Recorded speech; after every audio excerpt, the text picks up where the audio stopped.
वहीं वक्फ बोर्ड पर supreme court के फैसले को लेकर संसदीय कार्य मंत्री किरेन रिजिजू का भी बयान सामने आया है। उन्होंने क्या कुछ कहा, सुनिए। वक्फ अमेंडमेंट एक्ट को पूरा सुनवाई करके जो आज ऑर्डर पास किया है, मैं इसका स्वागत करता हूं।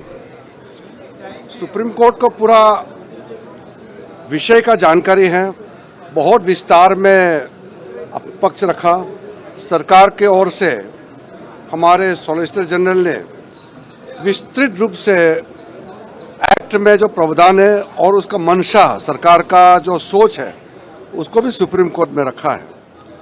और मैं मानता हूं कि सुप्रीम कोर्ट का जो बेंच ने जो तय किया है, ये हमारा लोकतंत्र के लिए भी बहुत अच्छा शुभ संकेत है, क्योंकि कोई भी कानून जब पार्लियामेंट में बनता है और पार्लियामेंट में विस्तृत रिकॉर्ड चर्चा, आपको मालूम होगा वक्फ अमेंडमेंट बिल में जब चर्चा हुई थी लोकसभा राज्यसभा में, सबसे लंबी चर्चा भारत का संसद का इतिहास में, सबसे longest discussion ever, Lok Sabha Rajya Sabha सुबह तक इतना गहराई से चर्चा करने के बाद उसको खारिज नहीं कर सकता है।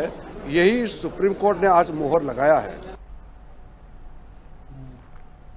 और वक्फ संशोधन कानून पर सुप्रीम कोर्ट का फैसला आने के बाद मौलाना खालिद रशीद फरंगी महली और मौलाना शहाबुद्दीन रजवी का बयान सामने आया है। दोनों ने कोर्ट के फैसले का स्वागत किया है। क्या कुछ कहा है, सुनते।